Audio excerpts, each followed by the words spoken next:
motherfucking termites. Hey, what's up, folks? I know some of y'all are saying, Dave, you sound much better. Motherfuckers, I feel much better. Those allergies were kicking my anus. I appreciate all the helpful information y'all gave me. Some of y'all like, Dave, don't sniff, don't do that, man. That's just gonna make it worse. What you wanna do is blow your nose gently. Motherfuckers, do you know what 100% blockage means? There was no blowing of the nose. And I knew that, but my dumb anus tried to listen to some of y'all. And when I tried to blow my nose, no es bueno. When I blew my nose, I ended up farting. My eardrums felt like they were about to burst, and my eyes almost popped out of my head like a motherfucking cartoon.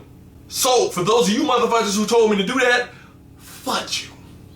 I learned my lesson, but every time I sniffed really hard, it actually cleared things up. Anyway, blah, blah, blah, doing much better now. On to the motherfucking subject. Apparently, these police officers in Santa Fe, New Mexico are in trouble because of the way they were treating this woman who was having a diabetic attack. Disturbing video out of New Mexico. Police pulling a woman out of her car, leaving her face down, handcuffed on the pavement. They thought she was a drunk driver. It turns out she was having a medical emergency. Now, I think that is very, very sad to hear and see, but at the same time, I can see where the officers, hey, you hit somebody, you're driving a little crazy. I can see why they would immediately jump to, okay, this person's drunk. I can see that. I can see myself doing that. Maybe that's why I'm not a police officer. A harrowing ordeal for one New Mexico woman as she is ripped out of her car by police officers and left face down on the street handcuffed. Officers thought she was drunk, but Ravina Garcia was actually having a severe diabetic attack and was completely limp. I just was lost. It all began when she hit the truck in front of her.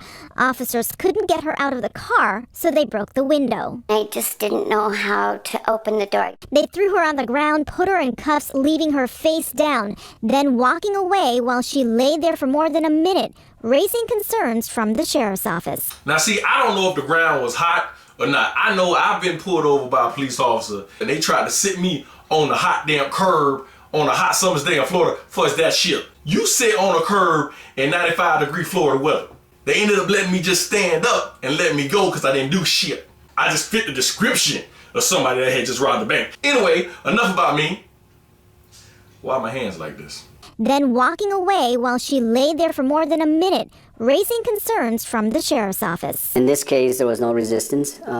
We are looking at that very seriously. Police finally put her in a cruiser, but her blood sugar was dropping dangerously low. Now, as far as I'm concerned, hey, if you're a drunk driver, hey, they can let your ass sit there for an hour, as far as I care. I don't want you killing me or somebody in my family. But I guess that's where the issue comes. How do you know if there's a case like this? I would imagine it doesn't happen very often. If that was my mother, somebody I knew, or even me, yeah, that shit would upset me greatly. But in all honesty and trying to be unbiased, I don't know if I can be upset with the police officers in this situation. Now, that's easily said by me since it didn't happen to me, but I mean, it's a toughie, in my opinion. I'm surprised I didn't go into a coma in the back of that police car. Paramedics arrived 10 minutes later and treated her. What concerns me is there's no need to lay someone on the ground for that amount of time. There were other deputies around that could have assisted in at least sitting her up. There is an internal review of Garcia's arrest. The sheriff plans on meeting with the Garcia family to discuss ways that law enforcement can make sure medical issues are considered at each scene and treated properly. Now, in my opinion, she's probably going to sue, and I think she might win. I totally understand why, but like I said, I don't know if I can really fault the police officers. Anyway, I'm sure it's going to bring up an interesting dialogue and hopefully some kind of change in the training. I don't know what they can do to try to keep situations like this in mind. I hope they can figure something out. So anyway, in the comments or with the video response, tell me, do you think the police officers were totally wrong in the way they handled the situation and that there's no excuse? Or do you feel like I do? Like, shoot, if it was me, I probably would have did the same thing. Like, how was I supposed to know?